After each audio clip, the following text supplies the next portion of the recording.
People deluded, I'm back again. Now, quick vid. Arsenal fans, it's now March. Obviously, good morning to you all. Hope you're all doing well and them things there. But it's now March. We might as well review February from an Arsenal fan point of view. It's been a good month. Somehow we've ended up in fourth spot.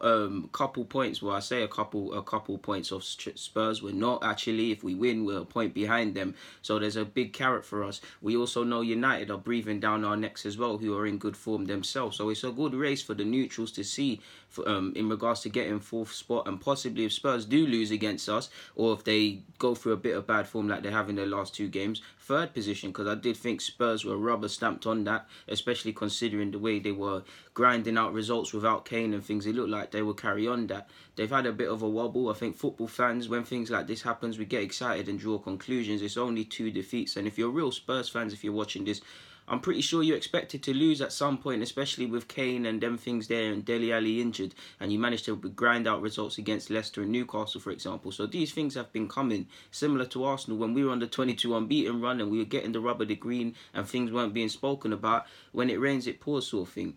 But back to Arsenal, February's been kind to us. It didn't start well. Obviously, we know what happened against us at Manchester City, but we probably expected to lose that. If you was to look at the fixtures now, you would expect the results that have gone our way and gone for and against us have actually been all right. Obviously, that being said, we can't not speak about losing to Bate Borisinov, however you say it, 1-0.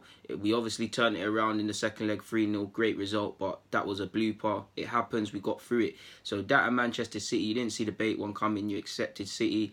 We got over the line against Huddersfield Town. Personally, I think we were a bit shaky against Huddersfield Town. On another day, we could have lost that, but we got away with it, away from home. End of the day, we got 3 points. Southampton were pretty poor, but at the end of the day, that's not to do with us. We can only deal with us, and we put in a good performance against them and walked away with the 3 points. We obviously scored 5 goals against Bournemouth and 5-1 victory. So if I remember correctly, yeah, Musate scored, whoever his name is, so 5-1. So we've done what we've needed to do this month. We really have. And if you're an Arsenal fan, I mean, we've put ourselves in a good position. Let me bring up the table again, people. Why don't I ever? This is why I get in trouble. Why isn't my phones and that ever on silent?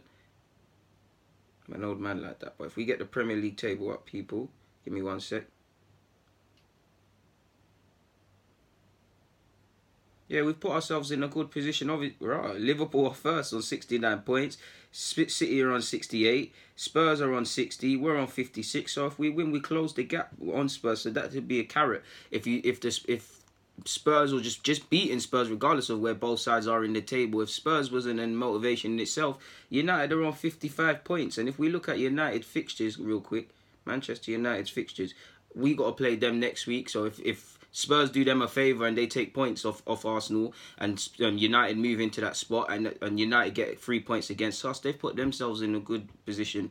It's a 12-pointer essentially, with the fixtures we've got back-to-back against United and Spurs. For me personally, people, I say that because playing Spurs is always a 6-pointer. It's bragging rights. Obviously, we want to get fourth. Obviously, the way they're in terms of form, which I've just said, if we win, we complicate their role matters, because third place could be up for grabs. If we beat them, we've done that. And you need to remember, if they get dragged into this third and fourth race, taking points off your rivals is vital. So it's a 6-pointer against them. It's a 6-pointer against United. Obviously, we've got the Chelsea games out of the bag. And if you're a United fan, if you're a United fan, you're licking your lips, because at least in regards to the Premier League, got some decent fixtures. They beat Palace. You'd expect Man United to beat Southampton, if I'm honest with you. The PSG games, Champions League isolated incident. Next week at 4:30 we play each other. They've actually got to play in the FA Cup as well. And then they've got Watford. They've got Watford. Then they've got Wolves in the league. They've got West Ham. This is April now. They've got Everton. Then they've got the Manchester Derby. And they've got Chelsea back-to-back after that. But until them dates come in late April, you look at West Ham, Everton, Wolves, Watford. No disrespect to any of the sides, Wolves would be tricky, but United fans would think they can do something with that. So we need to beat United, to be honest with you. We really need, it's time for every player, if they haven't already, to show how badly they want top 4, because I always say this, end of the day, only things that matter are in May. The away wins, how many games we've won outright, how many away wins, how many clean sheets. It doesn't matter if we've had injuries. It doesn't matter with the manager's positive or negative tactics, whether he's got it right or wrong. At the end of the day, the results will be there in May, and there's no way around it. We can't sit here and say we went on a 20 unbeaten run or so. We've done all right. We've introduced this and that. People keep saying they want to get top 4. Every player is consistently talking about wanting to play in the Champions League and things like that. Arsenal are not a serious team in the Champions League, but I want to be in it. Who doesn't want to be in the Champions League, and who doesn't want to be able to come home from work not having to run home to make 5:55 kickoffs? Do you get it, people? So it's time for people to stand up to be counted. We've done what we need to do in the Premier League and Europa, minus the City result. But this next month, or you might as well say 2 months into April, and in fact March to May, this is the furlong, people. This is it. You've not got to look at rivals, but you've got to look at what they're doing, really and truly. We've done what we've needed to do in February, March. Everybody needs to earn their keep, essentially. Everybody needs to stand up to be counted, and it comes down to how badly these boys want it, to be fair with you. We've beat Chelsea, we've got a point of Liverpool in that victory at home. You guys know what I'm getting at with that. So there's something to be said. And away from the Premier League, obviously we've got Rennes.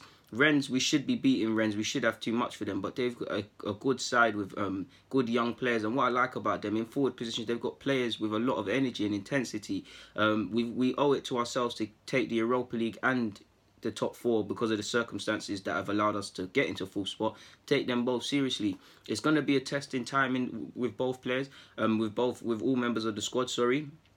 Both competitions. There might even come a point, like you've seen with Jose when United won it, or Wenger to a degree last year when he played all them youngsters against United. You're going to have to concede which one do you think you have more of a realistic chance. Personally, I will still maintain, as long as we stay within this, I want to go for both, because you never know what happens. You can't, for me, Emre's skilled in the Europa League and things like that, but it's the squad. I don't think I want to win the Europa League, people. I'm not too sure if this squad is calculated enough, is good enough to actually say you can win tournament football. I'm not too sure of that. Top 4, it's a tough ask. I still don't think we're going to do it, but we owe it to ourselves to fight for it, people. So we owe it to ourselves to do both.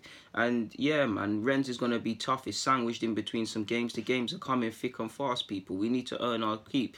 I'm so sure we've got a rescheduled game against Wolves. I could be wrong as well in that regards. But in short, we need to do what we need to do. Quick note on some players that have impressed me. Mkhitaryan has impressed me this month. Koscielny's been in good form this month. Lacazette and Aubameyang are always decent, I suppose. Guendouzi as well. Special mentions to Iwobi, to be fair. Cola's been good. So yeah, man, they're the sort of players I feel have been my standouts. In particular, Torreira's to the point where Torreira's don't even stand out no more because he's so sick at his job. But in regards to previewing next month and reviewing this month in February, I've offered my thoughts, so I'm gonna get out of here, people.